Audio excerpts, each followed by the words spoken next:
নবীর পক্ষে থাকার জন্য আমরা শহীদ হয়েছি। আরে মৃত্যু তো হবেই, এইটা কি সবার নসিবে হয়? হ্যাঁ, আবার আল্লাহ যদি বলে কাউকে বাঁচাবো, হযরতে খালিদ বিন ওলীদ নাম শুনেছেন? 120 থেকে 25টা লড়াই করেছে ইসলামের পক্ষে দাঁড়িয়ে। তার আগে ইসলামের বিরুদ্ধে ছিল। আবার কি কপাল দেখেন, ইসলামের বিরুদ্ধে উহুদের যুদ্ধের ময়দানে খালিদ বিন ওলীদের নেতৃত্বে 70 জনের উপরে সাহাবা হুজুর শহীদ হয়ে গেছে। কিন্তু সেই খালিদ বিন ওলীদ উহুদের একটা রণকৌশল দেখে তিনার মধ্যে চেতনা ফিরে এসেছিল। যাক, আল্লাহ তিনাকে হেদায়েত করে এত সম্মানিত করেছেন, সাইফুল্লাহ, আল্লাহ তরওয়াল লাকাব পেয়েছে। জোরে বলুন সুবহানাল্লাহ। 125টা লড়াই করেছে, প্রতিটা লড়াইতে খালিদ বিন ওলীদের নেতৃত্বে আল্লাহ বিজয় দিয়েছে। জোরে বলুন সুবহানাল্লাহ। যে লড়াইয়ে একদিকে 3000 মাত্র, আর একদিকে 2 লক্ষ রোম। তৎকালীন সময় রোম হলো পৃথিবীর সুপার পাওয়ার। আজ যেমন আমেরিকা বলে, রাশিয়া বলে, তৎকালীন সুপার পাওয়ার হলো রোম। সেই রোমের বিরুদ্ধে মাত্র 3000 সাহাবাদের নিয়ে খালিদ বিন ওলীদের নেতৃত্বে রণকৌশলে আল্লাহ বিজয় দিয়েছে। বলুন সুবহানাল্লাহ। সেই খালিদ বিন ওলীদ তিনি যখন ইন্তেকাল করবে, বিছানাতে শুয়ে আছে, চোখ ভরা পানি। স্ত্রীকে বলছে, আমার শরীরে দেখো কোনো জায়গায় কি অস্ত্রর আঘাত লাগতে বাকি আছে। স্ত্রী চেক করে করে বলছে, না, এমন কোনো জায়গা নেই যে যেখানে জালিমদের অস্ত্রর আঘাত লাগেনি। তখন কাঁদতে কাঁদতে বলছে, আমার জীবনের একটা তামান্না ছিল, প্রতিটা লড়াই আমি যখন বেরোতাম আল্লাহর কাছে বলতাম, আল্লাহ তোমার জন্য লড়তে গিয়ে জালিমদের আঘাতে আমি যেন শহীদ হই। আমি যেন শহীদ হই। কিন্তু 120-25টা লড়াই করলাম, শরীরের কোনো জায়গায় আঘাতও লাগতে বাকি নেই। এরপরও আল্লাহ আমাকে এত বড় শহীদের নিয়ামতটা কেন দিল না? আমি কি এমন করলাম? স্ত্রী সান্ত্বনা দিয়ে বলছে, আপনি কি চান পৃথিবীতে এমন কোন শক্তি আছে আল্লাহর তরোয়ালকে কেউ দুটুকরো করতে পারবে? তা আপনার নাম তো সাইফুল্লাহ, আল্লাহর তরোয়াল, এজন্য আল্লাহ তার তরোয়ালকে হিফাজত করেছে। জোরে বলুন সুবহানাল্লাহ। আরো জোরে বলুন সুবহানাল্লাহ। উনি তখন একটু শান্তি পেলেন যে ঠিক বলেছ, এজন্য আল্লাহ আমার শহীদ হতে দেয়নি। তাহলে আল্লাহ বাঁচাতে পারে না? পারে না? আর আল্লাহ যদি কাউকে লেবে বলে, ঘরে দাদু বেঁচে আছে, নাতি পুতা মরে যায় না, যায় না, তাহলে কিসের জিন্দেগির জন্য এত আশা? হ্যাঁ, মত বারহাক সত্য হবে। কবে হবে? যেদিন তোমার ফিক্সড হয়ে আছে, ওটাকে কেউ চেঞ্জও করতে পারবে না, আর বাড়াতেও পারবে না, কমাতেও পারবে না। তাহলে মতকে কেন ভয় করো? আল্লাহ নবী বললেন, আখরি জামানে আমার উম্মতরা প্রচুর মার খাবে। সাহাবা হুজুররা বললেন, হুজুর সংখ্যা কি তাদের কম হয়ে যাবে? আল্লাহ নবী বললেন, না, সংখ্যা কম হবে না, সংখ্যা অনেক হবে, তারপরেও মার খাবে। সাহাবারা জিজ্ঞেস করল, হুজুর কারণ কি? আল্লাহ নবী বললেন, তারা মওতকে ভয় করবে আল্লাহকে ছেড়ে দিয়ে। তারা মওতের হাত থেকে বাঁচার জন্য দুনিয়ার জালিম অত্যাচারী শাসকদের কাছে মাথা চুপ করে, মুখ বন্ধ করে তাদের দলদাস হয়ে যাবে।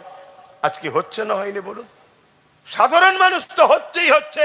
ভালো ভালো আলেম উলামা মুফতি বক্তারা জালিমদের কাছে বিক্রি হয়ে যাচ্ছে। সামান্য পদ, অর্থ, বা জান্নাত চলে যায়, দরকার নেই বাবা।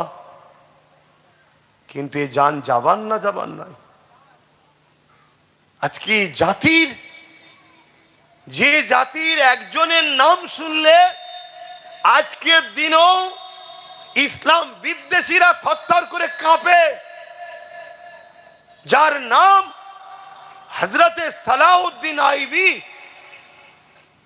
9 বছরের বালক, তিনি বলতে লেগেছে, মসজিদ আকসাকে আমি দখল করব। জোরে বলুন সুবহানাল্লাহ। আর আজকে আমাদের কোটি কোটি থাকার পরও হাজার হাজার মুসলমানের সামনে, 70% মুসলমানের সামনে জালিম দাঁড়িয়ে বলে মসজিদ মাদ্রাসার জন্য এখানে কথা নয়, দিল্লি চলে যাও, একটা মুসলমান কথা বলার নেই। তো এ জাতির উপরে আল্লাহ লানত হওয়া তো দরকার। ফালতু গোল ভর্তি করে কি লাভ যদি ফায়দা না হয়? আপনি রাখবেন? এই আপনি গাছ লিখেছেন, গাছ যদি ফল না দেয় আপনি রাখবেন?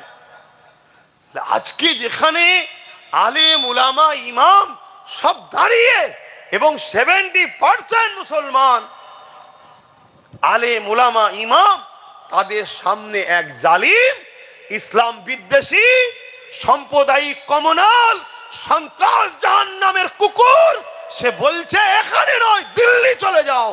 আজকে জাতির মুখে কোনো কথা রয়েছে? আর আজকে এত বড় অঘটন ঘটে গেল, আজকের মুসলমানদের মুখে প্রতিবাদ আছে? সেই ধর্মীয় লাইনে কয়েকটা আলেম উলামা প্রতিবাদ করছে, আর রাজনীতির আগিনায় সেই নবী বংশের একটা বাচ্চা সে প্রতিবাদ করছে। বাকি কই? বলুন, আমার কথায় খারাপ লাগছে নাকি? কি জলসা করবেন শুনে? জলসা শুনে কি করবেন? আমার মসজিদ থাকবে না, আমার মাদ্রাসা থাকবে না, আমার কবরস্থান থাকবে, আমার ঈদগাহ থাকবে না, কি করবেন জলসা শুনে? এখনো সময় আছে, আমি আবার বলে যাচ্ছি, এখনো সময় আছে। যে অস্ত্র তোমার হাতে আল্লাহ দিয়েছে, ওই অস্ত্রকে ব্যবহার করে নিজের ক্ষমতা দখল করো, নচেত ওটাকেও কেড়ে নেবে খুব শিগগিরই, ওই ফুটানিটাও মিটিয়ে দেবে খুব শিগগিরই। শুনছো তো নাকি? অসুবিধা হচ্ছে নাকি? ওটাকেও মিটিয়ে নেবে। আমি সবাইকে জিজ্ঞেস করছি, হাত তুলে বলুন, অসুবিধা হচ্ছে? বড় দুঃখের সাথে বলতে হচ্ছে ভাই, ভুল হয় তওবা করতে হবে, আল্লাহর কাছে ফিরে আসতে হবে। অন্যায় দেখলে প্রতিবাদ করা শিখিয়েছে আমার দাদু, আমার বংশের মুরব্বী হযরত সিদ্দিক আকবর রাদিয়াল্লাহু তাআলা আনহু। রসুল যেই চলে গেলেন দুনিয়া থেকে, মুসাইলামাতুল কাজ্জাব নামে এক শয়তান মিথ্যুক কাজ্জাব খতমে নবুয়াতের বিরোধী করে বলল আমি নবী। হযরত আবু বকর সিদ্দিক 10,000 সাহাবাদেরকে প্রস্তুত করলেন যে আমরা বুকে তাজা খুন দিতে হয় দেবো, আমার রাসূলুল্লাহর খতমে নবুয়াতের অপমানকে মেনে নেব না। জোরে বলুন সুবহানাল্লাহ। নবীর একটা পাঠ খতমে নবুয়াত, তার বিরোধী করার জন্য 10,00,000 সাহাবা বুকের তাজা খুন দিতে রাজি। আর এখানে নবীর পুরো দিনের ঐতিহ্য, মসজিদ মাদ্রাসা সব মিটিয়ে দেওয়া হচ্ছে। এখনো যদি মুসলমান বলে সেই জালিম ইসলামের দুশ্মনদের সাথে থাকবো, তা এ মুসলমান মনে হয় এর গোড়াতে গন্ডগোল আছে না নাই? আর নাই কি করে এটা হতে পারে? হ্যাঁ, হালকা বয়সে মদ খেয়ে ফেলেছে, হালকা বয়সে গান শুনে ফেলেছে, হালকা বয়সে যাত্রা দেখেছে, হালকা বয়সে সিনেমা দেখেছে, হালকা বয়সে দাড়ি ছেড়েছে, প্যান্ট শার্ট পরেছে, এগুলো গুনাহ করেছে, কিন্তু কোন মুসলমানের বেটা বলতে পারে না মসজিদ মাদ্রাসার ভাঙার যারা দুশ্মন তাদের পক্ষে থাকতে পারে। যদি থাকে তাহলে জানতে হবে রক্তটা মুসলমানের রক্ত নেই, হয়তো চাষ হয়েছে আমার ঘরে, বাপ ছিল বাইরে, অন্যজন চাষ করে দিয়েছে, এটা ছাড়া অন্য কিছু হতে পারে না। ভাষা করা লাগতে পারে, দিনের স্বার্থে বলতে হবে, দিনের স্বার্থে বলতে হবে। আজকে চলে যাও রোমে, এই কি বলে স্পেনে, এই কথা আপনাদের এলাকাতেও বলি, 800 বছর মুসলমান রাজত্ব করেছিল। এই 2 নম্বর গাদ্দার মুসলমানদের জন্য আজকে সেখানে যত বড় বড় সিনেমা হল, অফিস, আদালত, সব মসজিদ মাদ্রাসা ছিল, সেগুলো সব দখল হয়ে গেছে এই মুসলিমদের মধ্যে একদল গাদ্দার থাকার জন্য। আজকে দেখো না, যে কটা মুসলিম নেতা আছে তার মধ্যে তো একজন নাম করা নামি দামি একটা মৌলানাও মানুষ রয়েছে। এই সুযোগে তো তা উচিত ছিল তার যে তোর দলকে ঝেঁটা মারি, তোর দলের সাথে থাকবো না আমি, আমার মসজিদ মাদ্রাসার দুশ্মনদের সাথ দিলি তুই, দূর হয়ে যা বলে বেরিয়ে আসা দরকার ছিল না? ছিল না? এই মুহূর্তে বেরালে সে বিগতে যা ভুল করেছিল লোক সব ভুলে গিয়ে তোকে আবার বুকে করে লিয়ে বলতো চল একসাথে লড়াই হবে। কিন্তু না, হারামখোর গাদ্দার হারাম খেয়ে খেয়ে এমন জায়গায় চলে গেছে, মদের বিলে পর্যন্ত সই করে বসে আছে। হ্যাঁ, আমি বড় শখ করে আমার পেটে সই করে লিখেছি, একটা চিঠি দিয়েছিলাম, ভাবলাম মুসলমান ভালো ঘরের ছেলে মৌলানা, হয়তো দাদা হুজুরের নামে একটা লাইব্রেরি করে দেবে, দিয়েছিলাম। গাদ্দার গুলোকে চেনো? আরে এই গাদ্দার গুলো যুগে যুগে যখন আমি 8 বছর ধরে চিল্লাচ্ছি, এরা জাতির কাছে আমার বিরুদ্ধে সমালোচনা করেছে না করেনি? ছোট্ট বড় কথা বলে জাতিকে আমার থেকে দূরে রেখেছে। যদি আজ 8 বছর এরা আমার বিরোধী না করতো, এতদিন এমন একটা ঐক্য তৈরি করে ফেলতাম আলহামদুলিল্লাহ, যে কোনো দিন, যে কোনো টাইমে, যে কোনো সময় যাকে খুশি তুলতাম, যাকে খুশি ফেলে দিতে পারতাম। কিন্তু এখনো সময় আছে না? বলুন আছে না? আপনারা ভাববেন না পরিবর্তন হবেন না?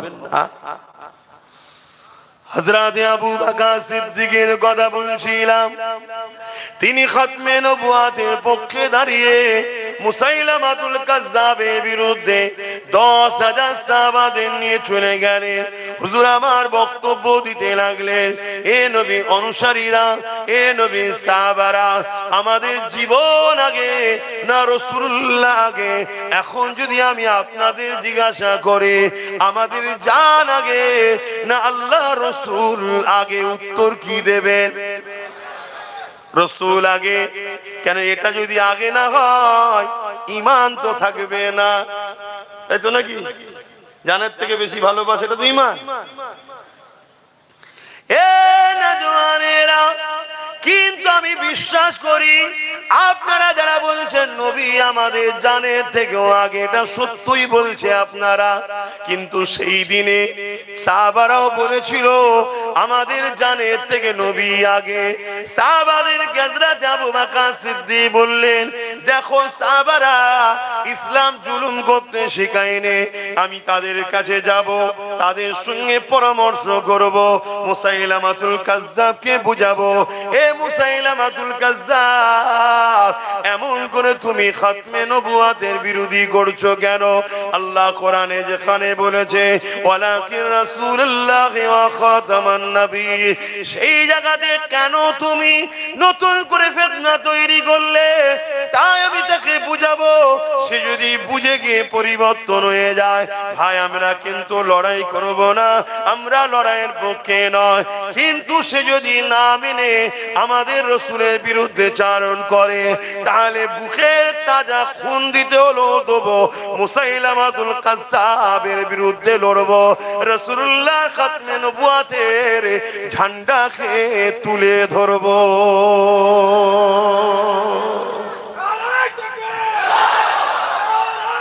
আল্লাহ, আজকেও যদি এমন দিন আসে আমরা 100 বার বুঝাবো, লড়াই নয়, যে অন্যায় হচ্ছে, জুলুম হচ্ছে, বন্ধ করো, জুলুম বন্ধ করো, 100 বার বুঝাবো। যদি না বুঝতে চায় জীবন দিয়ে হলো ইসলামের ঝান্ডাকে উঁচু করে ধরবো না, ধরবো না। হাত তুলে সাক্ষী দেন আলহামদুলিল্লাহ, এই হাত সত্য, আমিও বিশ্বাস করি, এই হাত মিথ্যা নয়।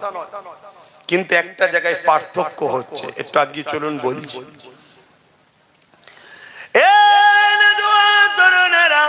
হযরত আবু বকর সিদ্দিক 10,000 সাহাবাদের নিয়ে যাচ্ছে।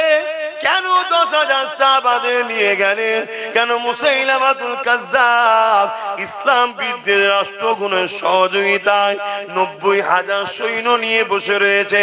ইসলামের বিদ্বেষী রাষ্ট্রগুণ এমন করে মুসাইলামাতুল কাজ্জাবকে 90,000 সৈন্য দিয়েছে, অস্ত্র দিয়েছে, এবং তার দ্বারা ইসলামের বিরোধী করাচ্ছে।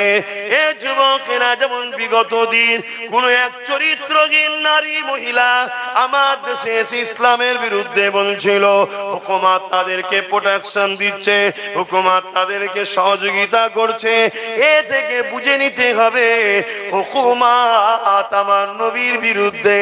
এই জন্য ইসলামের বিরুদ্ধে যে বলে হুকুমত তাকে বডিগার্ড দেয়, আর ইসলামের পক্ষে যে বলে কারো বিরোধী না করো, শুধু যদি নিজের ধর্মের পক্ষে দাঁড়িয়ে কথা বলে তাকে হুকুমত বন্দী করে, জুলুম করে। এ থেকে বুঝে নেওয়া দরকার এ হুকুমত আমাদের নয়। যেমন কিছুদিন আগে এই বাংলার জমিনে জমিনে যখন ওয়াকাফ আন্দোলন করতে যারা নেমেছিল, হুকুমত তাদেরকে কেস দিয়েছিল, জেল দিয়েছিল। তাদের মধ্যে থেকে একজন সিদ্দিক আকবরের খুন, নবী বংশের আওলাদ পীরজাদা নওশাদ সিদ্দিকীকেও জেল দিয়েছিল। বুঝে লিয়া সেদিনই দরকার ছিল, এ হুকুমত আমার রাসূলের দ্বীনের পক্ষে নয়, এ দেখাচ্ছে হাতির দাঁত আলাদা, চিবাবার দাঁত আলাদা, এ সুযোগে রয়েছে ঠিক সময় আমাদের ডুবিয়ে দিবে। আজকে ডুবিয়ে দিল না, এখন আবার চিটিংবাজি করতে বেরিয়েছে, আবার নতুন করে বুঝাচ্ছে চিটিংবাজি। শুনছেন তো নাকি? কিন্তু জীবনে কখনো ওই লোকগুলোকে মাফ করতে না যে লোক দুমুখ হয়, যে লোক দুমুখ হয় তাকে মাফ করতে নাই। এক, যে লোক বিশ্বাসঘাতক হয় তাকে কোনোদিন মাফ করতে নাই। ইসলামও বলেছে বিশ্বাসঘাতকের মাফ নাই। এবারে আপনারা যদি মাফ করেন, আপনাদের কবর আপনারা নিজেরাই খুঁড়বেন। আবার কি, আমি আবার বলছি, দুদিক দিয়ে আমরা মার খাবো। এক, আল্লাহর ঘরের জন্য মার খেতে হবে আমাদেরকে, তার ঘর সে বাঁচাবে, আমাদের পরীক্ষা নিচ্ছে। মনে আছে একবার ফিল্ম বাড়িয়েছিল আমেরিকা, ইনোসেন্স অফ মুসলিম, মনে পড়ছে কি? এটা ছিল আল্লাহর পরীক্ষা আমাদের জন্য। যারা ফিল্ম বার করেছে আল্লাহ তাদেরকে মিটিয়ে দিয়েছে না দেয়নি? সিনেমা হলটা ধ্বংস করেছে না করেনি?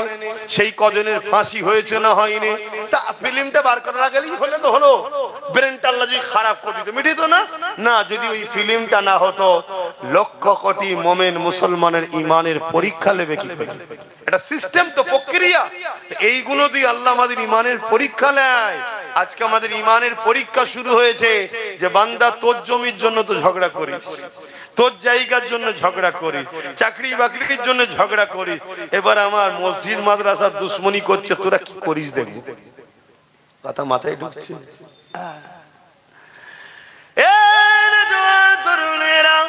মুসাইলামাতুল কাজ্জাবকে আল্লাহ পাক তো পাগল করে দিতে পারত। মুসাইলামাতুল কাজ্জাবকে আল্লাহ এই কথা বলার আগে জবান তো বন্ধ করে দিতে পারত। না না না, দুনিয়াকে আল্লাহ দেখাতে লেগেছে। মুসাইলামাতুল কাজ্জাব যখন আমার নবীর বিরুদ্ধে বলবে, সাহাবা হুজুররা কি প্রক্রিয়া দেয় এটা দেখে নাও। যুগে যুগে যুগে যারা ইসলামের বিরুদ্ধে, কুরআন নবীর দ্বীনের বিরুদ্ধে হবে, তোমাদেরকে এই রাস্তা অনুসরণ করতে হবে যে রাস্তা হবে সাহাবাদের রাস্তা। কেন নবী আমার জানিয়ে দিয়েছে, আসাবিকান নুজুমি বিআইদিহি ইক্তাদাইতুম ইহতাদাইতু। আমার নবী বলেছেন সাহাবা হুজুররা হলো আকাশে তারকারাজি নাই, যাকেই ধরবে হিদায়াত পেয়ে যাবে। হযরত আবু বকর সিদ্দিক 10,000 সাহাবাকে নিয়ে মুসাইলামাতুল কাজ্জাবের বাড়ি চলে গেল।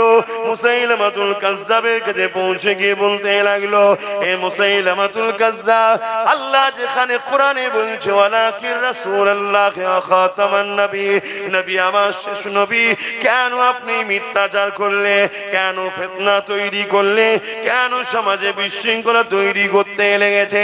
আপনি পরিবর্তন হয়ে যান, তওবা করেন, কথাকে ইগনোর করে না। মুসাইলামাতুল কাজ্জাব আবু বকর সিদ্দিকের কথাকে শুনছে না। তিনি দেখতে লেগেছে আবু বকর সিদ্দিকের সঙ্গে 10,000 আর আমি মুসাইলামাতুল কাজ্জাবের সঙ্গে 90,000 সৈন্য রয়েছে। কারটা বেশি? 90,000 বেশি। মুসাইলামাতুল কাজ্জাব ভাবছে 10,000, 90,000, এই সুযোগে আবু বকর সহ 10,000 সাহাবাকে মেরে দাও। ও জানে না যে কাদের সঙ্গে লেগেছে।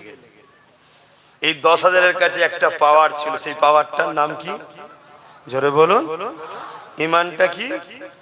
নবীকে জানের থেকে বেশি ভালোবাসা। আপনাদের কাছে আছে তো? যদি থাকে ইনশাআল্লাহ বিজয় আল্লাহ আপনাদের দ্বারাই করাবে। জোরে বলুন সুবহানাল্লাহ। আপনি নিজেকে চিনতে পারছেন না, কিন্তু আপনার দ্বারা আল্লাহ করিয়ে নেবে, দেখবেন। কিন্তু আজকে এই সমস্যাটা হচ্ছে, এর পিছনে একটাই কারণ, সেদিন 10,000 ইমানদার ছিল, আজকে 10,000 যদি এক জায়গায় জড়ো হয়, ওর মধ্যে 5,000 গাদ্দার মুনাফিক আছে। ঠিক জায়গায় যে গুলিয়ে দিচ্ছে, এই কি হবে বল দেখিন, যদি উল্টো কিছু হয়ে যায় কি হয়, বাঁচতে পারবো তো? এই যে মানুষের মধ্যে দ্বিধাদ্বন্দ্ব বেঁধিয়ে দেওয়া, যেটাকে বলা হয় মুনাফিকি।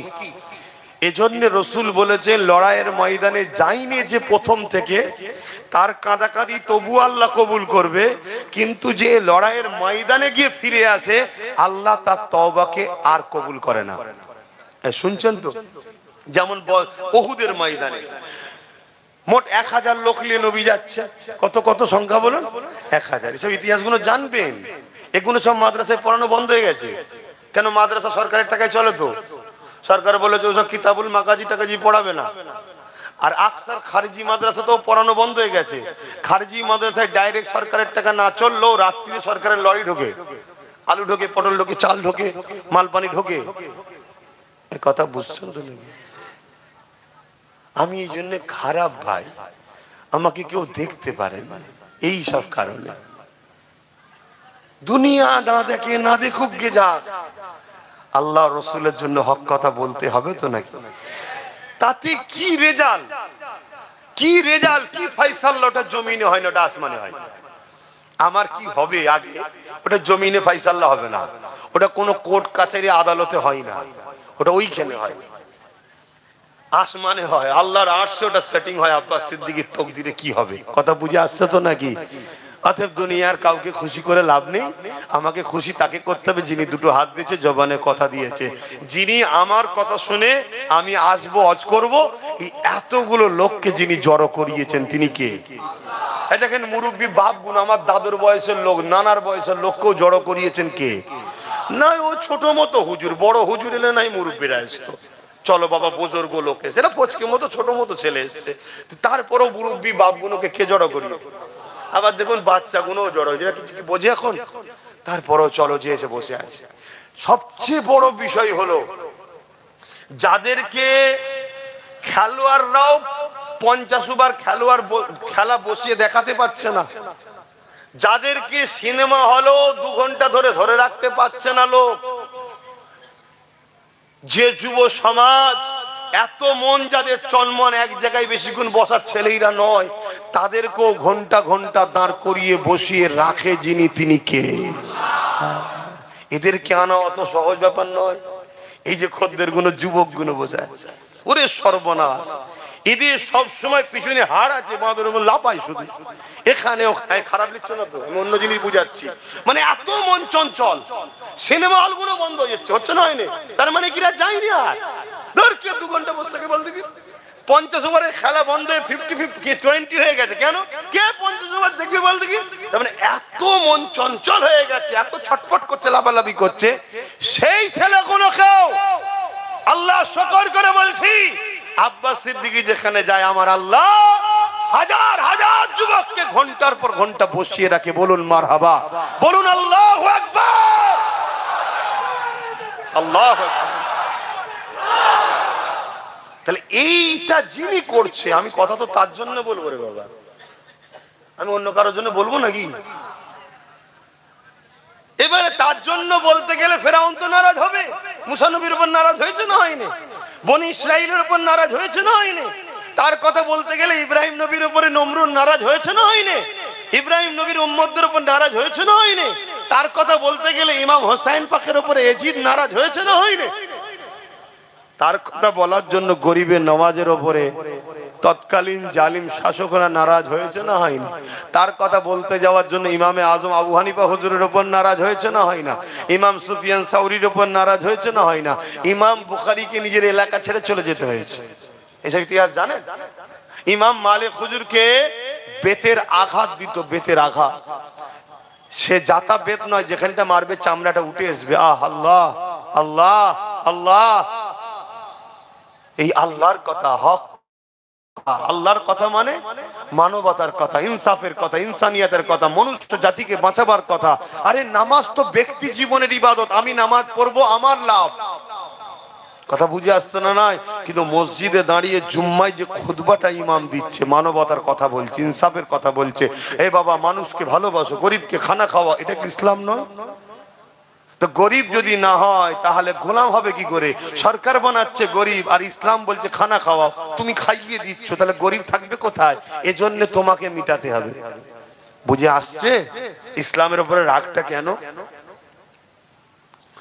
তো ভাইরা আমার, মুসাইলামাতুল কাজ্জাবের বিরুদ্ধে হযরত আবু বকর সিদ্দিক যখন বুঝাতে লাগলেন, তাকে পরামর্শ করছে, তুমি এটা করছো কেন, ফিরে আসো, পরিবর্তন হও।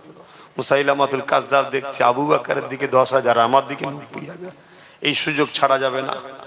আজকেও অনেকে দেখছে, খুব মন দিয়ে বুঝবেন, আজকেও অনেকে দেখছে পুরো দেশ আমার হাতে, মিলিটারি আমার, স্বরাষ্ট্র দপ্তর আমার, সব জায়গা আমার, অঙ্গরাজ্যগুলো যারা আছে তারাও আমার।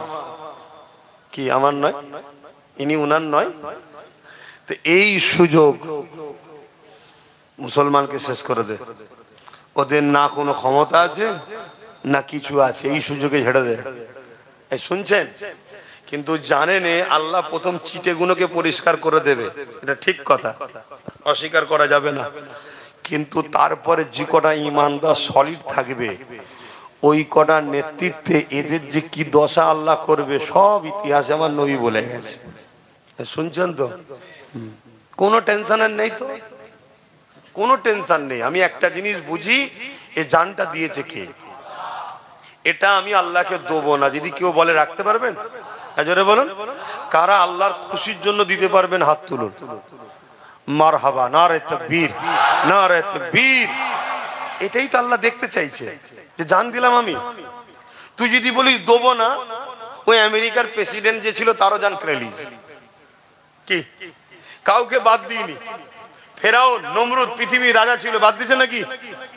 তাহলে জান তো আমি লবো, কিন্তু কেউ যদি খুশিতে আমার রাস্তায় দেয় তারটাও আমি লবো, কিন্তু তাকে নিয়ে গিয়ে আমি জান্নাতে রাখবো। জোরে বলুন সুবহানাল্লাহ। এবারে আপনার ব্যাপার, এটা আমার ডিউটি ছিল, বলে দিচ্ছে আপনাকে। আপনি কি করবেন এটা আপনার ব্যক্তিগত ব্যাপার, নামাজের জন্য যেতে হবে না, আপনাদের ডিউটি আছে। যান, এখানে ওয়াজ করলে মসজিদে অসুবিধা হবে না তো? হ্যাঁ ঠিক আছে, হ্যাঁ হ্যাঁ ঠিক আছে। তো ভাইরা আমার, কেন আমার একটু দেরি হয়ে গেছে আসতে, কি করব, গাড়ি ঘোড়ার ব্যাপার, গাড়ি ঘোড়া। হযরতে হযরতে আবু বকর সিদ্দিক যখন এই কথা বললেন, মুসাইলামাতুল কাজ্জাব কথা না শুনে ইশারা করলো যে এই সুযোগে 10,000 কে মেরে দাও। আল্লাহ নবী সাহাবী হযরত আবু বকর সিদ্দিক সঙ্গে সঙ্গে যখনই আচমকা মুসাইলামাতুল কাজ্জাবের বাহিনী হামলা করে দিল, আবু বকর সিদ্দিক আওয়াজ দিয়ে বললেন, নবী সাহাবারা, এ আমার ভাইরা, জান বাঁচানো ফরজ, ডিফেন্সে নেমে যা। এ নওজোয়ান তরুণেরা, 10,000 সাহাবা 90,000-এর মোকাবেলায় ডিফেন্সে নেমে গেছে, কিন্তু 10,000-এর কাছে এমন একটা পাওয়ার রয়েছে, ওই পাওয়ারের কাছে 90,000 বেশি গুণ টিকে থাকতে পারলো না। কিছুক্ষণের মধ্যেই 10,000-এর মোকাবিলার সামনে 90,000 মুসাইলামাতুল কাজ্জাব বাহিনীকে আল্লাহ জাহান্নামী করে দিলেন। আমার নবী সাহাবা ভাইদের মধ্যে থেকে কয়েকজন নিজের বুকে তাজা খুন দিয়ে দিল, কিন্তু রাসূলুল্লাহর খাতমে নবুয়তের ইজ্জত আবরুর হিফাজতের জন্য জীবন দিয়ে দিল। এই নওজোয়ান তরুণেরা যারা আল্লাহ ও রাসূলের জন্য জীবন দেয়, তাদের মরতে দেরি হয়, জান বেরোবার আগে আল্লাহ পাক তাদেরকে জান্নাতটা দেখাতে লাগে। ওরে আমার বান্দারে, এটা তোর ঠিকানা। ওই জায়গার দিকে তাকাতে তাকাতে থাকে, এদিকে জানটা বেরিয়ে যায়।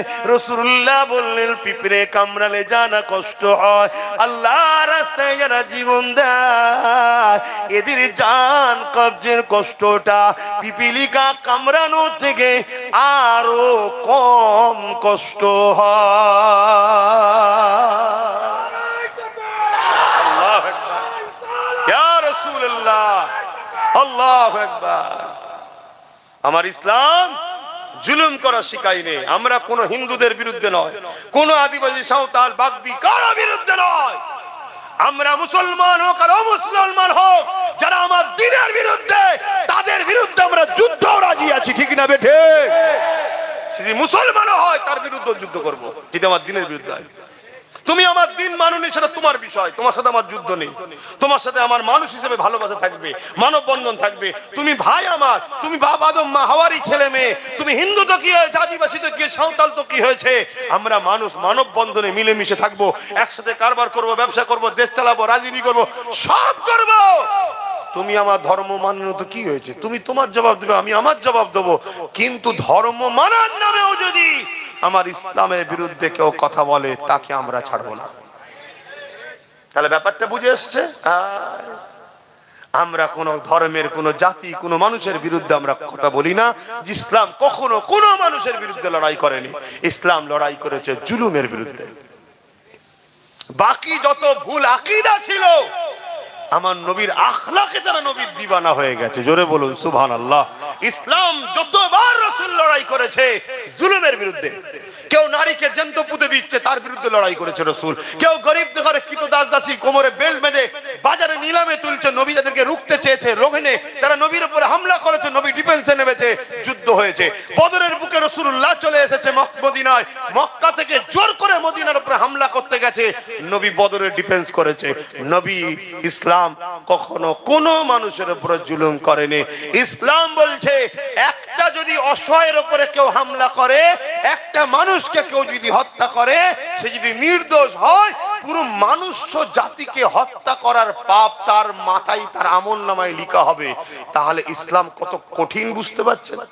অপরদিকে একটা কেউ যদি অসহায় মানুষকে সাহায্য করে, বাঁচায় মানুষ, নাস বলা আছে, মুসলমান বলা নেই, সে যদি হিন্দু হয়, আদিবাসী হয়, তাকেও যদি মানুষ বাঁচায়, আল্লাহ নবী বলছে, পুরো কোরআন বলছে পুরো মানুষ জাতিকে বাঁচাবার নেকি আল্লাহ তাকে দেবে। জোরে বলুন সুবহানাল্লাহ। কিন্তু আমাদের হাতে রাজ পাওয়ার না থাকার দরুন একদল মিডিয়া দিন রাত ইসলাম বিরোধী প্রচার করছে, একদল নেতারা দিন রাত ইসলাম বিরোধী প্রচার করছে। এটা 100 বছর ধরে চলে আসছে, আজকে শেষ স্টপিসে এসে গেছে, আমাদেরকে এবারে নির্মূল করতে চাইছে। এখনো কি নিজের পায়ে দাঁড়ানোর দরকার আছে না? নাই।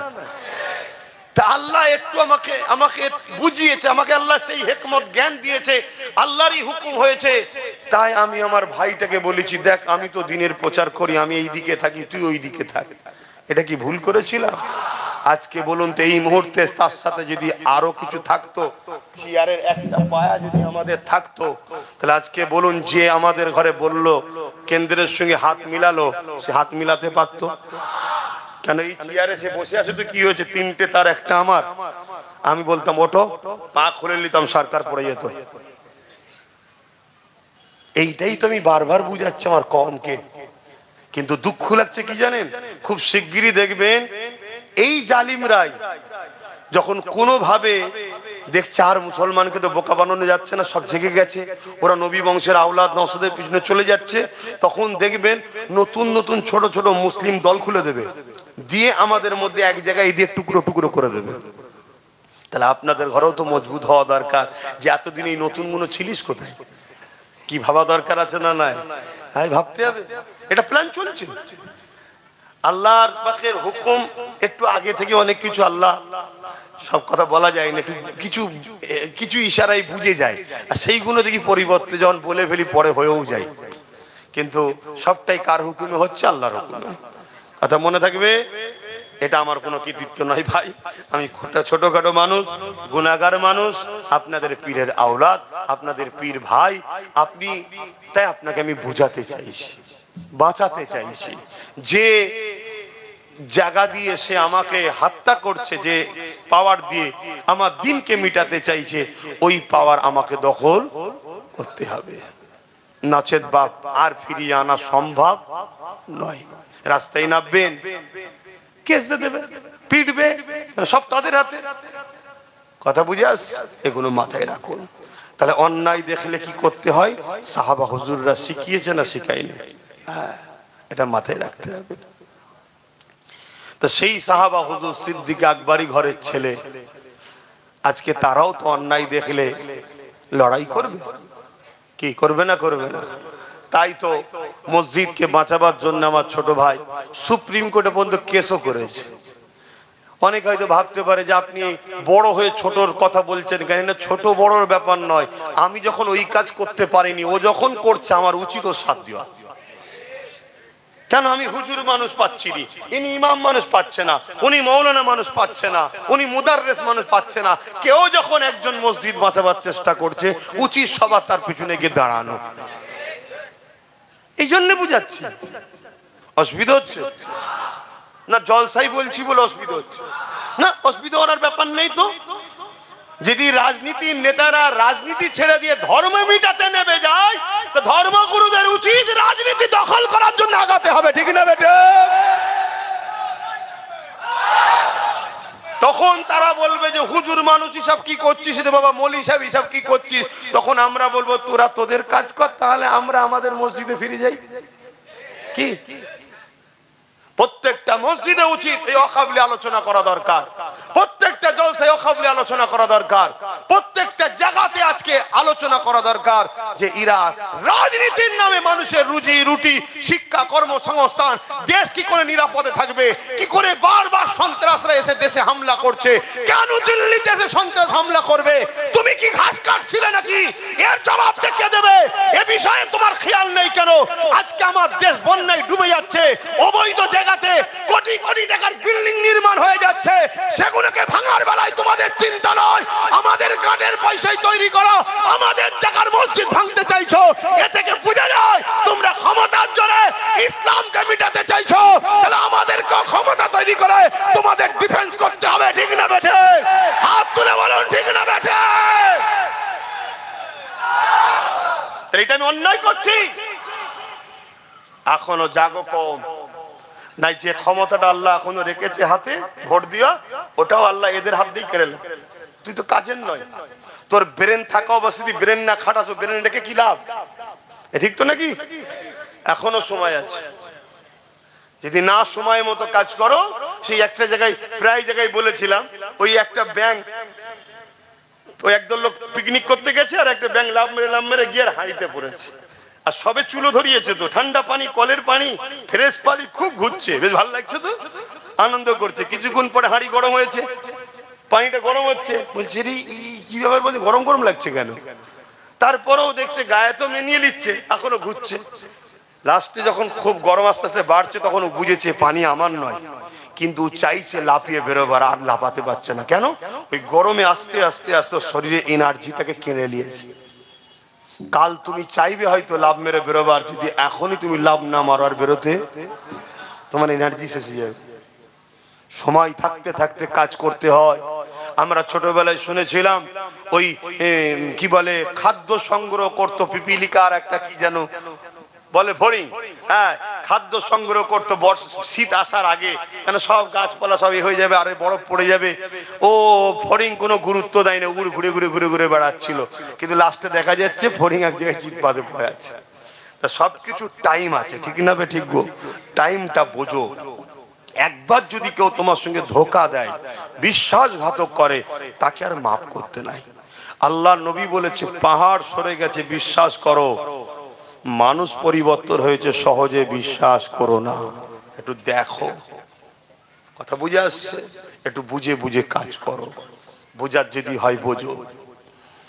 আসেন বাপেরা, যে কথা বলছিলাম, ইসলামের যুগে যুগে হামলা হয়েছে ইসলামের ওপরে, যুগে যুগে আমার রাসূলুল্লাহ শানে গুস্তাখি হয়েছে, যুগে যুগে আল্লাহ বিদ্বেষী কথা হয়েছে, যুগে যুগে মাদ্রাসা মসজিদ গুলোকে ভাঙা হয়েছে।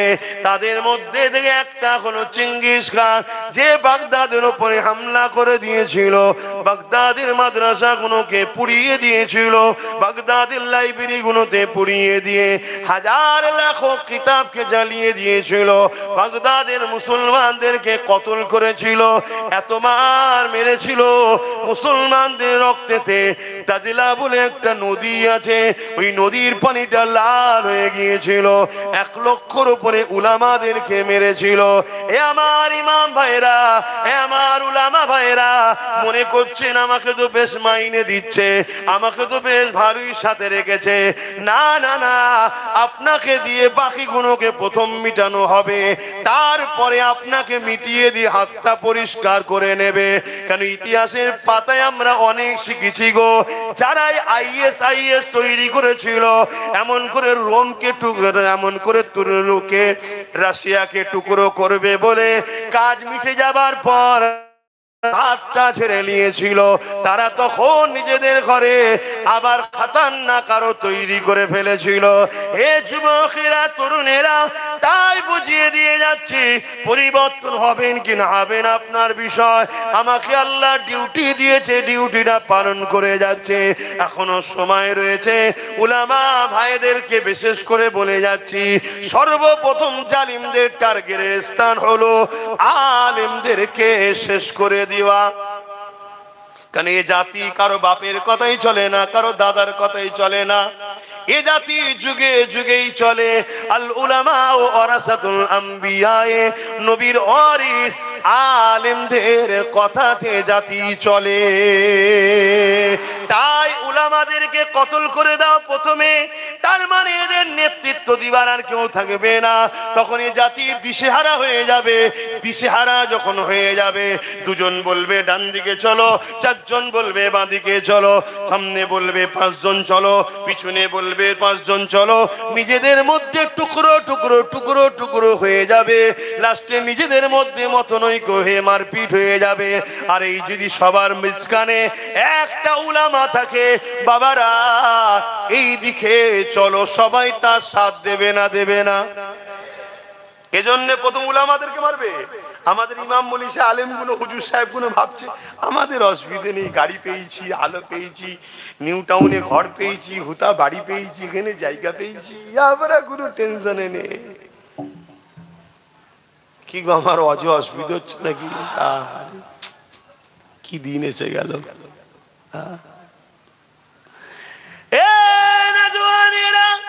চিঙ্গিস খান এমন করে মুসলমানদের রক্তে দিয়ে দাজলা নদী নাল করে দিয়েছে গো। এই দিনে দেখা যায় চিঙ্গিস খান একটা বাগদাদের বড় মাদ্রাসায় হামলা করেছে। মনে রেখে দেন, মন দিয়ে শোনেন, ইতিহাস গুলো মন দিয়ে শুনবেন। এমন করে 300 আলেমকে বন্দি করেছে। এত বড় মাদ্রাসা 300 আলেমকে বন্দি করে ওই তিনটে কাতারে দলভুক্ত করেছে। 100 করে তিনটে কাতারে ভাগ করেছে। আর খোঁড়ার ওপরে চিঙ্গিস খান রয়েছে, তার সৈন্যরা সব দাঁড়িয়ে দাঁড়িয়ে চিঙ্গিস খানকে পাহারা দিচ্ছে। এমন সময় চিঙ্গিস খান জাল্লাদকে হুকুম করে দিল, প্রথম কাতারের উলামাগুলোকে কতল করে দাও। দুনিয়া আমাদেরকে বহুত বাল লুটেছে, দুনিয়া আমাদেরকে প্রচুর কতল করেছে, দুনিয়া আমাদেরকে প্রচুর মার মেরেছে, দুনিয়া আমাদের হাজারো মসজিদ ভেঙেছে, দুনিয়া আমাদের হাজারো মাদ্রাসা ভেঙেছে, দুনিয়া আমাদের লাখো বেটিদের ইজ্জত লুটেছে। এরপরও শোনো দুনিয়া, আমিনাল লালেরই দিন আজও জিন্দা এবং কিয়ামত পর্যন্তই থাকবে। জোরে বলুন সুবহানাল্লাহ। কিন্তু আমরা যতবার মার খেয়েছি, মনে রেখে দিও, আমাদেরকে সামনে থেকে কেউ মিটাতে পারেনি। ওই কাছের লোক পিছনে আঘাত করেছে, বন্ধু সেজে পিছনে আঘাত করেছে। দেখেন না, হঠাৎ করে এমন টাইমে আঘাত করলো যে সময়ে মানুষ এসআইআর নাগরিকত্ব থাকবে কি থাকবে না সেই নিয়ে পেরেশান। ঠিক সেই টাইমে পট করে দেখেন হাত তুলে দিল, দিচ্ছে না, দেয় কিভাবে ফাঁসালো দেখলে। এখন মানুষ কোন দিকটা যাবে, এটা ধরবে না ওটা ধরবে, দিশে হারা হয়ে গেছে।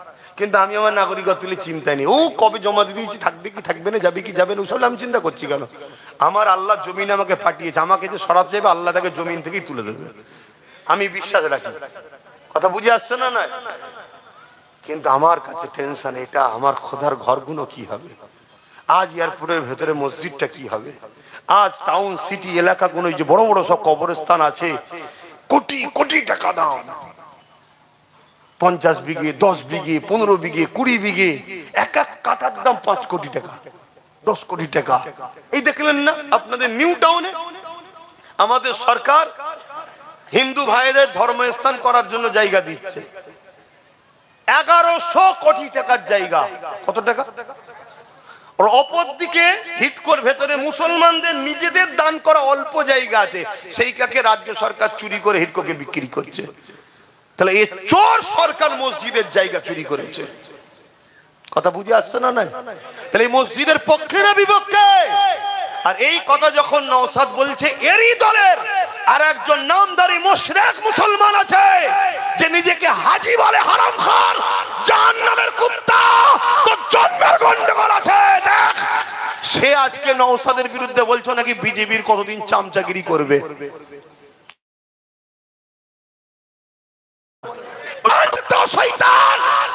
ও কিছুদিন বলেছে না বলেনি? ও আবার বলছে আমি মুসলমান। মুশরিক একটা মুশরিক, যে শিরক করে তাকে মুশরিক বলা হয়। আজকে এই বিষয়ে তার কথা আছে যে হিটকো কেন জমিটা বিক্রি করলো। তাহলে এই সব কটা গাদ্দার এক জায়গায় হয়েছে, এ কথা বুঝছেন না বোঝেন না? আর সেই জায়গায় আপনাদের পাড়ায় পাড়ায় প্রত্যেকটা গ্রামে গ্রামে কিছু কিছু কিছু কিছু মুসলিম এরকম গাদ্দার মুনাফিক রেখে দিয়েছে। তাদের ঘরে পয়সা দিয়ে, অর্থ দিয়ে জজ, উকিল, ডিএম, পুলিশ, ব্যারিস্টার করেনি, মুসলিম এলাকায় গুন্ডা তৈরি করেছে। আর ওই গুন্ডাগুলো নিরীহ মুসলমান যখনই নিজের কওমের কথা, নিজের কথা, নিজের অধিকারের কথা, বাঁচার কথা বলবে, ওরা তখন এসে তোমার উপরে হামলা করবে, তোমার কাজ বন্ধ করবে, জুলুম করবে। এই বাঁচতে যদি চাও, নিজের এলাকার মুনাফিক সুরাতে কাঁটা যে আছে সেগুলোকে আগে পরিষ্কার করতে হবে। হয় সুধরে যা, আর নয় পরিষ্কার করতে যা। কথা বুঝে আসছে না? না, হ্যাঁ, আমি ওপেন বলে যাচ্ছি, কোনো অসুবিধা নেই। আমার তকদিরে খোদা যেটা লিখে রেখেছে সেটা হবে। আমি কারো ভয় করি না, কারো কেউ বেঁচে নেই, কারো ধার ধরি না। আজকে কোথায় যাচ্ছে এই নওশাদ বিজেপির চামচা? যে কটা নওশাদকে বিজেপির চামচা বলবে, ওই কটা জন্মের গন্ডগোল আছে, খেয়াল করে দেখবেন। হয় মসজিদের জায়গা ঝেড়ে খাই না, অকাপের জায়গা ঝেড়ে খাই নাই, নিজের কোনো অবৈধ এ করে বসে আছে, এরকম কোনো না কোনো ফিতনার মধ্যে রয়েছে। কথা বুঝে আসছে না? নাই কত বড় শয়তানিরা আজকে মুসলমান দাবি করে। এরা আবার এই দেখেন আমাদেরকে এই মুখা বানাচ্ছে, এই দেখো মুসলমান তো, এই দেখো মুসলমান তো, এই দেখো মুসলমান তো। ভালো শিক্ষিত, ভদ্র, এডুকেটেড পার্সন, ভালো মুসলমান, সমাজের পক্ষে, মানবতার পক্ষে মুসলমান, সেই মুসলমানকে কখনো তুলবে না। তুলবে সব 2 নম্বর দুগলা মার্কা গুন্ডাগুলোকে তুলবে। শুনছেন তো নাকি? এদেরকে চিনতে হবে। তা আমি আমার বাপকে, ভাইকে, মাকে, বোনকে চিনাবো না? চিনাবো না? জোরে বলে। অসুবিধা হচ্ছে আপনার? আওয়াজ দিয়ে বলেন, অসুবিধা হচ্ছে? ভাইরা আমার, কি কথা বলছিলাম? চিঙ্গিস খান 300 আলেমকে কাতার দিয়েছে। 100 করে 300 আলেমকে কাতার দিয়েছে। দিয়ে একটার পর একটা আলেমকে, প্রথম কাতারে 100 আলেমকে কতল করার হুমকি দিল। একটার পর একটা ধারালো অস্ত্র চালাচ্ছে। ভাবো ধর থেকে কল্লাটা আলাদা হচ্ছে, ফিচকিরিতে রক্ত বেরোচ্ছে। চিঙ্গিস খান মজা নিচ্ছে কিভাবে আমাদেরকে মেরেছে। ইতিহাসের পাতায় একটা দেখাতে পারবে না ইসলাম কখনো কাউকে জুলুম করেছে। কথা বুঝে আসছে? রাজাই রাজাই লড়াই হয়, ওতে ইসলামের ব্যাপার নয় তো। এই রাজাই রাজাই লড়াই হলে ইসলামের ব্যাপার? যখন কোন মুসলমান ভালো কাজ করবে তখন সেটাকে প্রচার করবে না। কোন দলের গুন্ডা মার্কা মুসলমান যদি কোনো ভুল কাজ করে তখন সেটাকে হাইলাইট করবে, এই দেখো মুসলমান এই করেছে। কেন মুসলমান কি হলো? তো মুসলমান নয়, তো অমুক দলের লোক, অমুক দলের কথাই কাজ করেছে, ওটা তখন বলবে না। সেই ঘুরিয়ে আমাদেরকে ক্ষতি করো, ইসলামকে অপমান করো। তো ভাইয়েরা আমার, যুবক জাগো, যুবক ওঠো, ভাবো, বোঝো, বিরাট বড় ভয়ানক মেঘলা উঠেছে। শুধরে যাও যুবক। তোমার মাচানে আড্ডা দিবার জন্য তুমি আসনি, তুমি গান নিয়ে, মেলা নিয়ে, ফাংশন নিয়ে হই হই করার জন্য তুমি আসনি যুবক। ওইদিকে করতে গিয়ে তোমার কি হারাচ্ছে তুমি বুঝতে পারছো নি? কতদিন আগে বোম্বাই কি বলে বিহারে ভোট হয়ে গেল, যারাই 10,000 টাকা দিয়ে নেচেছে, ভোট দিয়েছে, তারাই এখন কাঁদছে, বলছে আরে 10,000 रुपया दिए थे हम जाके ভোট ডাল দিয়ে আজ हमारी घर तोड़ रहे हैं। জিতার পরে তাদেরই ঘর ভেঙে দিচ্ছে। দেখেছেন তো নাকি? এগুলো দেখাবেন, সমাজকে একটু দেখান। যদি শেখে আমার কম 1,000, 2,000, 5,000 ভোট বিক্রি করবে, করো না, করো। আব্বাস সিদ্দিকী গেলে চিন্তা করতে হবে না। আব্বাস সিদ্দিকীর একটা আলাদা পাওয়ারের ব্যাপার আছে। কথা বুঝে আসছো তো নাকি? ইজা জুলজিলাতিল আরদু জিলজালাহা, বেশি পাকামু করবে ভূমিকম্প হয়ে পুরো কলিকাতাই শেষ হয়ে যাবে। এই কথা বুঝে আসছো না? না, ইজা জুলজিলাতিল আরদু জিলজালাহা, আল্লাহ কঠিনতম ভূমিকম্প পাঠাবে, কঠিন কঠিন ভূমিকম্প। আকাশ সমান বাড়ি করেছো, গরিবের রক্ত ঝেড়ে, এতিমের রক্ত ঝেড়ে, মানুষের পয়সা, সে মানুষটা হিন্দু হতে পারে, তারও পয়সা ঝেড়ে যদি কেউ বাড়ি করে তার উপরও আল্লাহ লানত হবে। ও হিন্দুতে কি হয়েছে? স্রষ্টা তো সবার একজনই। তুমি স্রষ্টার সৃষ্টিকে জুলুম করে, তার জায়গাকে দখল করে, তাকে মেরে বার করে দিয়ে তুমি সেখানে আকাশ ছোঁয়া বাড়ি করেছো। খোদার গজব আসবে না? আসবে, খুব শিগগিরই আসবে। যাক, আমার মসজিদের জায়গা হিট করে ওখান থেকে লেলিচ্ছে, দেখছেন না? তো বাঁচাতে হবে না? বাঁচাতে গেলে ঐক্যবদ্ধ হতে হবে। পাশাপাশি যে পাওয়ারে লোহা কাটছে, জায়গা লিচ্ছে, ওই পাওয়ার দখল করতে হবে। ওই পাওয়ারের ভাগিদারি যে দেবে তার সাথে আমরা থাকবো, যে ভাগিদারি দেবে না তার সাথে আমরা, ওই বলবে আমায় দাও আমি তোমায় রুখবো, আমায় দাও আমি তোমায় বাঁচাবো, বলেছিল না কলকাতার নামাজে দাঁড়িয়ে রেড রোডে, বিজেপির হাত থেকে আমি বাঁচাবো, পুরো দেশে আবার বলছে। মানে পাগলি যে কখন কি বলে বোঝা মুশকিল। বাঁচাবো, পুরো চিন্তা নেই। আর লাস্টে কি ফাঁসান ফেসে দিল, হ্যাঁ? হাসুনি, কোন গর্তেই পড়ে আছো বুঝতে পারছো নি, হাসি বেরোচ্ছে তোমাদের মুখ দিয়ে। হ্যাঁ, ওই রকম বললে হবে না। বাঁচাতে যদি সত্যিই চাও, আসো বন্ধুত্ব করি, একসাথে পার্টনারে লড়াই করব। তোমারও থাকবে অংশ, আমারও থাকবে অংশ। তুমি বেশি লাও না, আমাকে 10% দাও না। কথা বুঝে আসছে না? ওই চেয়ারের একটা পায়া, ওই চেয়ারের একটা পায়ে যে ভাইটা বসে আছে, বসুক না, 3টে পায়া ওনার থাক না, একটা আমাদের থাক। উনি যদি বসে বলে দিল্লি যা, বলবো ওঠ, পাটা খোল, পড়বে না? পড়বে না? হ্যাঁ, তো এই পাওয়ারটার দরকার আছে না? না, এইটাই আমি বুঝাচ্ছি। আসেন বাপ জানেরা, মায়েরা, বোনেরা, এ নবী পাকের প্রেমিকেরা, চেঙ্গিস খান একটার পর একটা আলেমকে হত্যা করার জন্য হুকুম দিল। প্রথম কাতারে 100 আলেম দাঁড়িয়েছিল, দ্বিতীয় কাতারে 100, তৃতীয় কাতারে 100, মোট 300 আলেমের মধ্যে প্রথম কাতারে আলেমকে হত্যা করার ইজাজত দিয়ে দিল। যখনই জাল্লাদ হত্যা করতে লেগেছে, একটার একটা উলামা ধরতে কল্লাখানা আলাদা হতে লেগেছে। ওই প্রথম কাতারে একজন বয়স্ক উলামা ছিলেন, তিনি দ্বিতীয় কাতারে চলে গেলে। চেঙ্গিস খান দেখলো, কিছু বলল না। দ্বিতীয় কাতারে আগে থেকে 100 ছিল, ইনি যখন প্রথম কাতার থেকে দ্বিতীয় কাতারে এলো, 101 জন হয়ে গেল। প্রথম কাতারে 99 জন শহীদ হয়ে গেল। চেঙ্গিস খান দ্বিতীয় কাতারকে হত্যা করার হুকুম দিয়ে দিল। দ্বিতীয় কাতারে আবার যখন কতল হতে লেগেছে, ওই উলামা, বুজুর্গ উলামাটা, বয়স্ক উলামাটা তৃতীয় কাতারে চলে আসলো। তৃতীয় কাতারে 99 জন এমন করে শহীদ হয়ে গেল, হত্যা হয়ে গেল। 100 জন হত্যা হয়ে গেল। এমন করে 3 নম্বর কাতারে ওই উলামাটা গিয়ে চলে এলে। চেঙ্গিস খান গিয়েছে, ওই উলামার সামনে বলতে লেগেছে, এ মুরব্বি, এবারে তুমি কোথায় যাবে? প্রথম কাতার থেকে দ্বিতীয় কাতারে চলে এসেছো, দ্বিতীয় কাতার থেকে 3 নম্বর কাতারে চলে এসেছো, এবারে তুমি কোথায় যাবে? কে তোমাকে বাঁচাবে? এবারে তোমাকে মেরে দেওয়া হবে। আল্লাহ পাকের আলেম বান্দা, তিনি কোন রকম ভয় না করে আসমানের দিকে মুখটা তুলে বলছে, আল্লাহ রয়েছে। আরো জোরে বলুন সুবহান আল্লাহ। এ কথা বলতে পারবেন না আপনারা?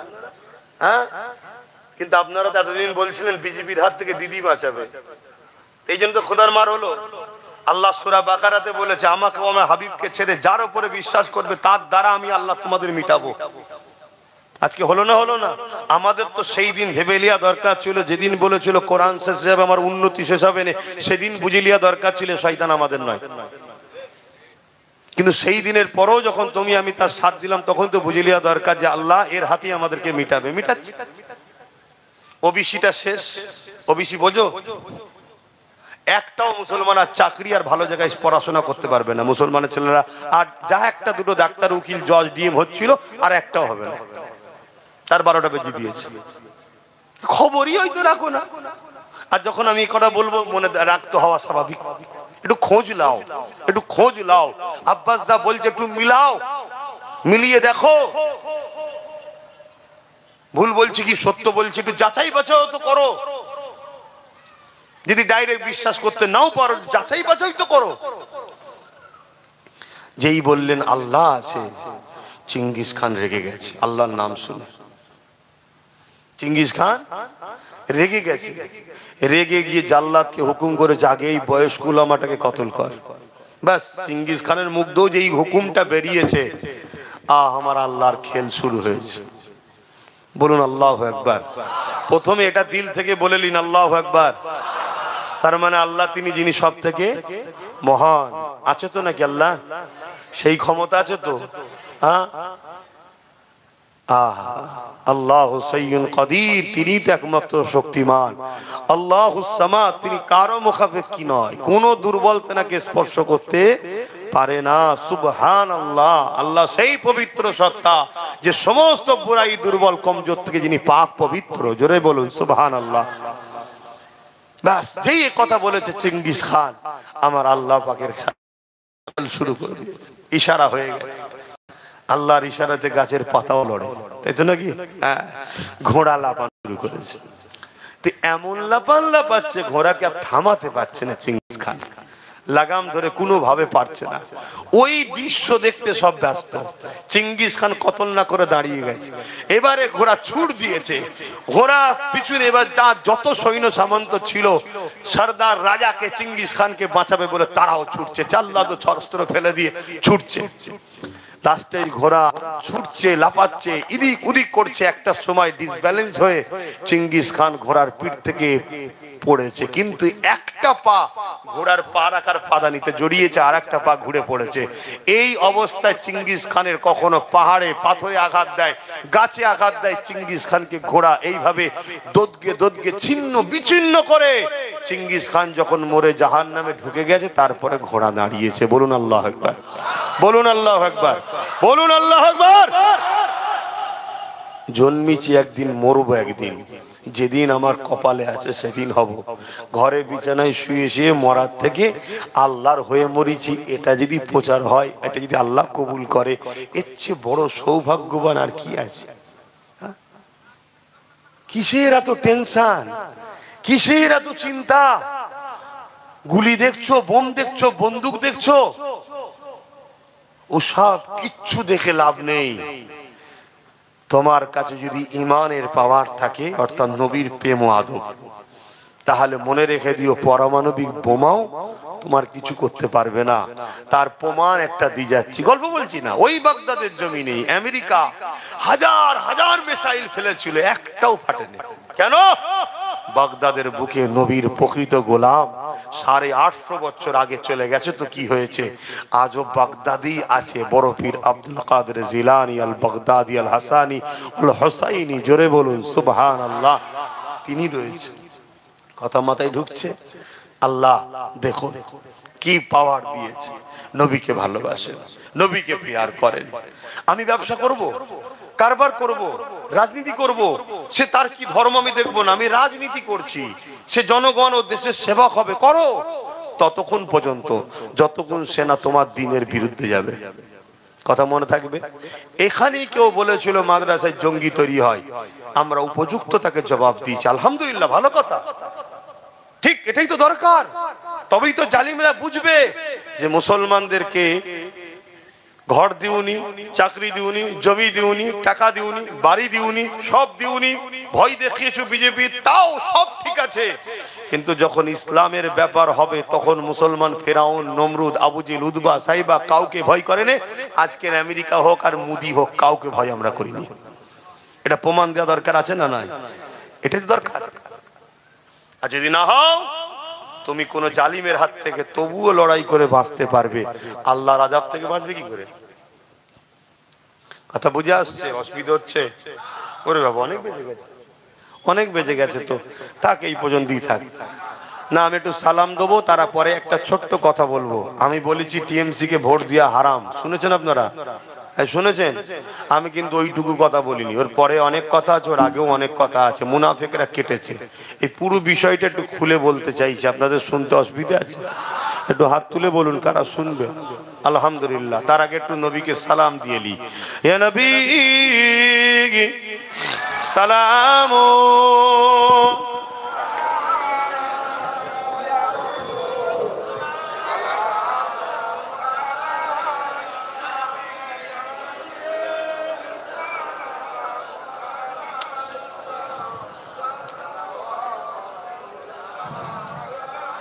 طلع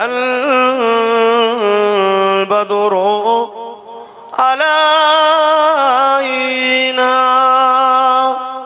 من ثنيات الوداع وجب الشكر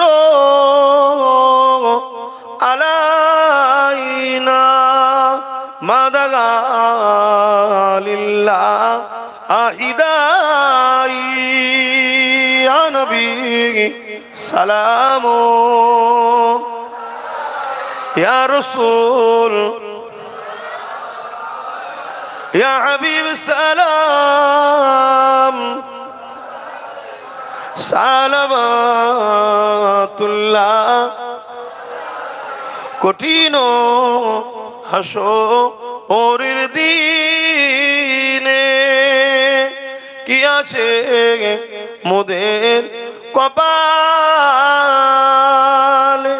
গুনাহগার উম্মাত আপনার লইবেন সঙ্গে মাশরে ইয়া নবী সালাম ইয়া রাসূল ইয়া হাবিব সালাম সালাওয়াতুল্লাহ। একটা কথা মনে পড়েছে, একটু বলি, মন দিয়ে শোনে। আপনারা আমার বাপ সমতুল্য, ভাই সম, দাদা হুজুরকে ভালোবাসেন তো? আমাকে সন্তানের মতো, ভাইয়ের মতো ভালোবাসেন তো? আচ্ছা বলুন, আমরা ধরুন একটা গ্রুপ 50 জন কি 100 জন, শুনছেন তো? 50 জন কি, আরে আমাদের কারিমুল্লাহ ভাই, যে তোমার এখানে দাওয়াত আছে, বসো, আসো এদিকে, আসো এদিকে চলে আসো। শুনছেন তো নাকি? বলবো না, ছেড়ে দেবো? একটা জায়গায় ধরুন আমরা 100 জন লোক আছে, শুনছেন? 100 জনের লোকের মধ্যে থেকে কেউ কোনো ধর্মস্থান তৈরি করছে, শুনছেন? তখন সে সাম্প্রদায়িক হচ্ছে না। আর একজন কেউ মসজিদ করতে যাচ্ছে, অমনি সাম্প্রদায়িক হয়ে গেল। তাহলে তখনই বুঝে লিয়া দরকার, এরা ইসলাম ও মুসলমানকেই সাম্প্রদায়িক মনে করে। সে ভুল করছে কি ঠিক করছে, আমি পক্ষে বিপক্ষে যাচ্ছি না, কথা বুঝে আসছে? সে সময় হলে আলোচনা হবে। কেন অনেক কিছু দেখতে হয়, কেন বিগত দিন যখন কোনো লোক দেখি এক জায়গায় দাঁড়াতে পারে না, তার বিষয়ে কথা বলতে গেলে একটু ভেবে ভেবে বলতে হয়। তার আমি পক্ষে বিপক্ষে যাচ্ছি না। আমার বক্তব্য, তুমি করছো একটা ধর্মস্থান, আর একজন কেউ যদি করে, অমনি সে সম্প্রদায় হয়ে গেল। এটা দেখে শিক্ষা নিতে হয়। আমার কম, এটা দেখে শিক্ষা নিতে হয়। আজ কাউকে কোনো বাহানায় লাথি মারা হচ্ছে, কালকে তোমাকেও কোনো বাহানায় লাথি মারা হবে। যার জন্য চুরি করলে, যার জন্য লড়াই করলে, যার জন্য কেস খেলে, যার জন্য মার্ডার করলে, যার জন্য জাহান্নামের দরজায় পৌঁছেও গেছো, শুধু ঢুকতে বাকি। বুঝাবার জন্য বলছে, মানে এত খারাপ দিকে চলে গেছে। সেই তোমাকে একটা বাহানাতে বলছে ব্রো, কেন? ও যদি বেরো বল, তাহলে তো তোমারও কাজ যেটা নয় তুমিও সেটা করেছো, তোমারও তো বলা দরকার ব্রো। কিন্তু না, আমি মালিক, আমি যা কিছু করবো। কথা বুঝে আসছে না? নাই, এইটা একটা বোঝা দরকার। তো যাক, আমি পক্ষে বিপক্ষে যাচ্ছি না, পক্ষে বিপক্ষে যাচ্ছি না, আমি এই বিচারিতাটাই যাচ্ছি যে মসজিদ, মাদ্রাসা, কবরস্থান, ঈদগাহকে এত ঘৃণা কেন, আমি এই বিচারিতারাই যাচ্ছি। কথা বুঝে আসছে?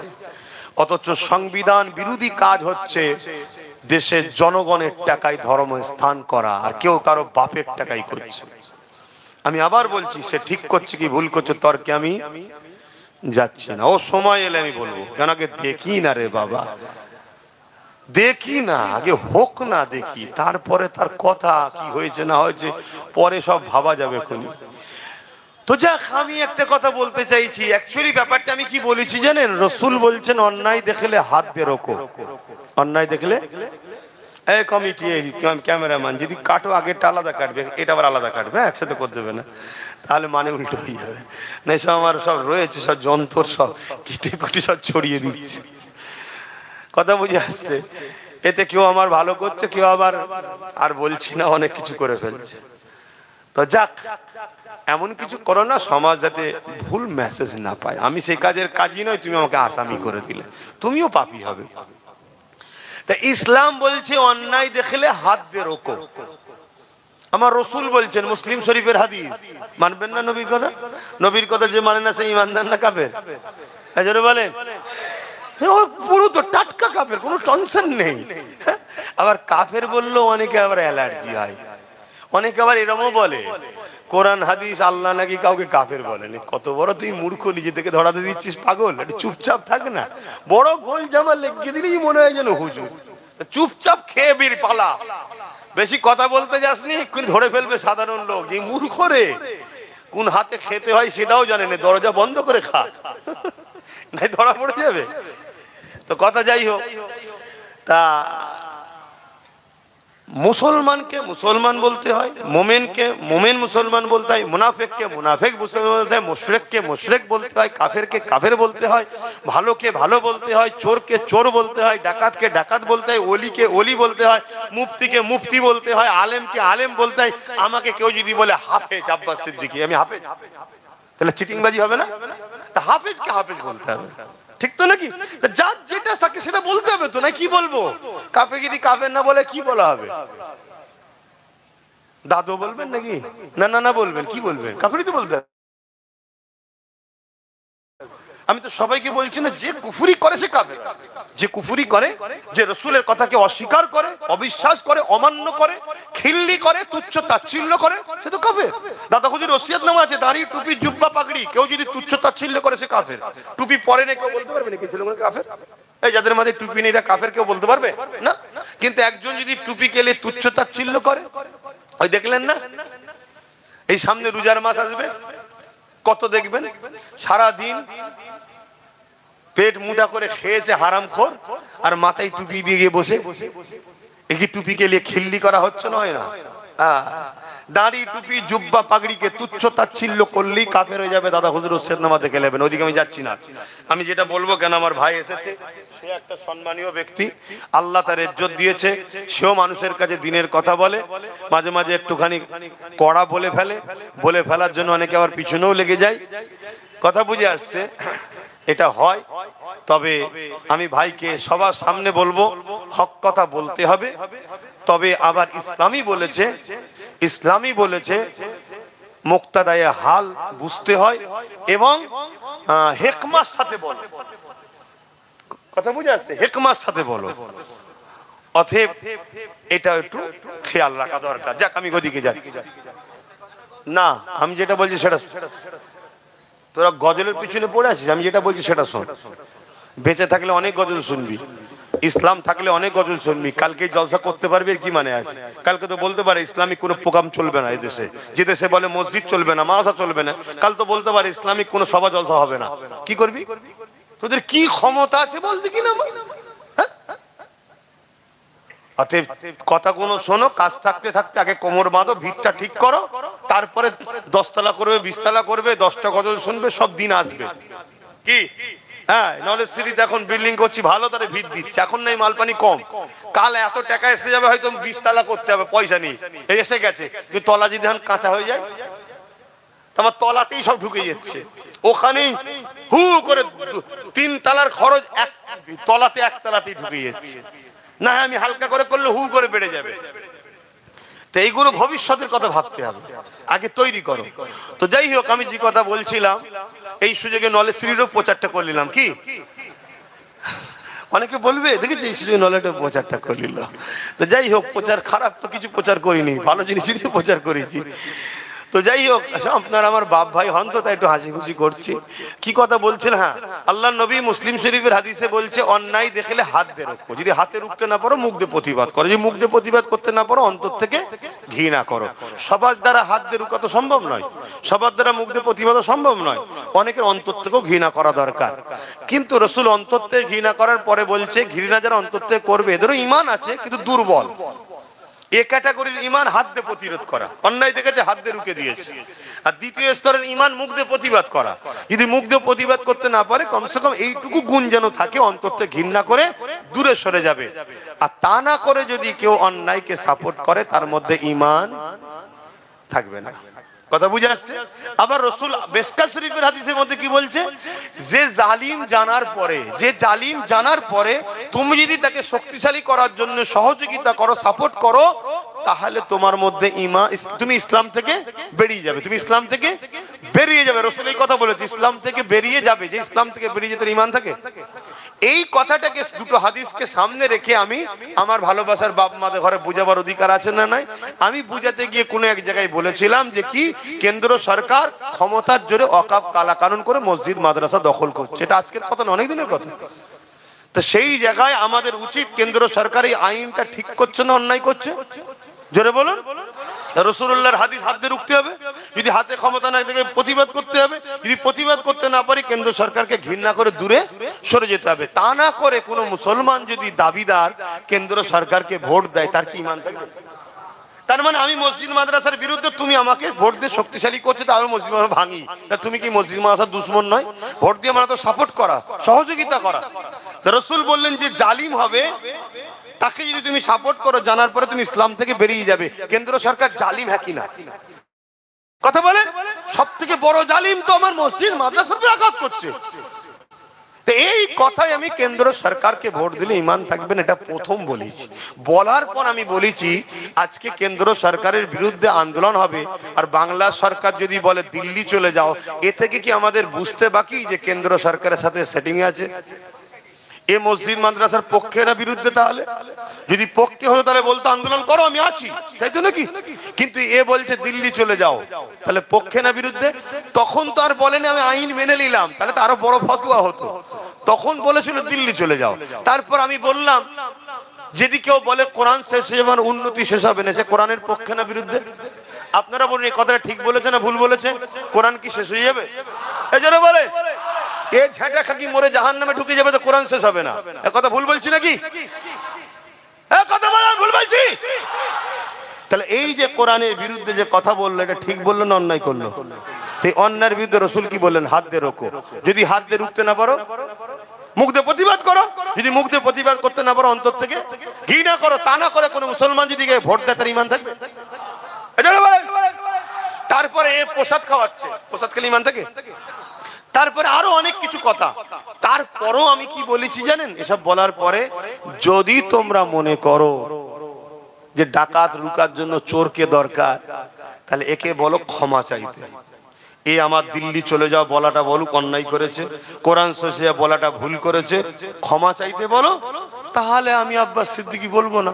কথা বুঝে আসছে না? নাই কেন? কেউ যদি ভুল করে ক্ষমা চাইলে তাকে তার ওই বিষয়ে কথা বলা যায় কি?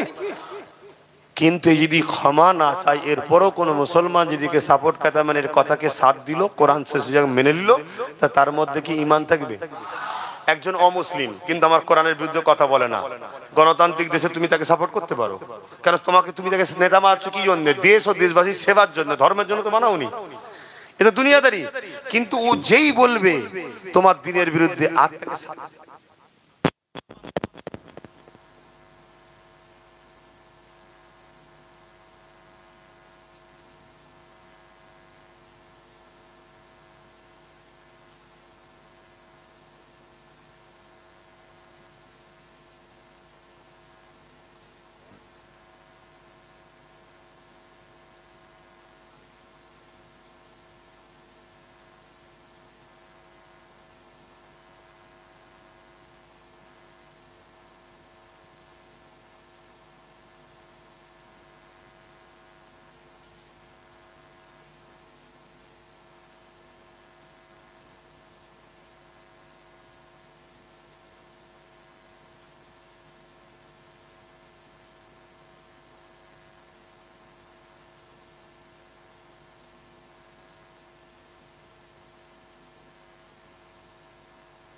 করবে, আপনি কার সাথ দেবেন?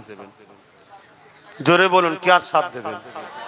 আজকে আমরা চোখের সামনে দেখছি কেন্দ্র সরকার মসজিদ মাদ্রাসা মিটাচ্ছে, তার সাথ রাজ্য সরকার দিচ্ছে। আবার চোখের সামনে অপর দিকে দেখছি নবী বংশের একটা ছেলে সুপ্রিম কোর্টে মসজিদ মাদ্রাসাকে বাঁচাবার জন্য কেস করছে, রাস্তায় আন্দোলন করে মসজিদ মাদ্রাসার জন্য জেল খাটছে। এই জায়গায় দাঁড়িয়ে থেকে তার সাথ দেওয়া দরকার আছে না? না, আমার সঙ্গে কারা একমত হাত তুলে দেখান। এই কথা তো একমত নাকি? হাত নাবান, কথা ক্লিয়ার, শেষ। এবারে আপনি এই কথার উপরে থাকবেন না কাল বিক্রি হবেন সেটা আপনি জানবেন, আপনার আল্লাহ জানবেন, আমার জানার আর দরকার নেই। আমার এই পর্যন্ত কাজ ছিল, আমার এই পর্যন্ত কাজ ছিল ইসলাম বিদ্বেষীদের বিরুদ্ধে গণতান্ত্রিক দেশে আমি সংবিধানকে সামনে রেখে আমার যে ক্ষমতা ধারা সেই লাইন অনুযায়ী আপনাকে সেই রাস্তা দেখিয়ে দিলাম। যে ক্ষমতায় আমার মসজিদ মাদ্রাসা মিটিয়েছে ওই ক্ষমতায় আমাকে ফিরে আসতে হবে।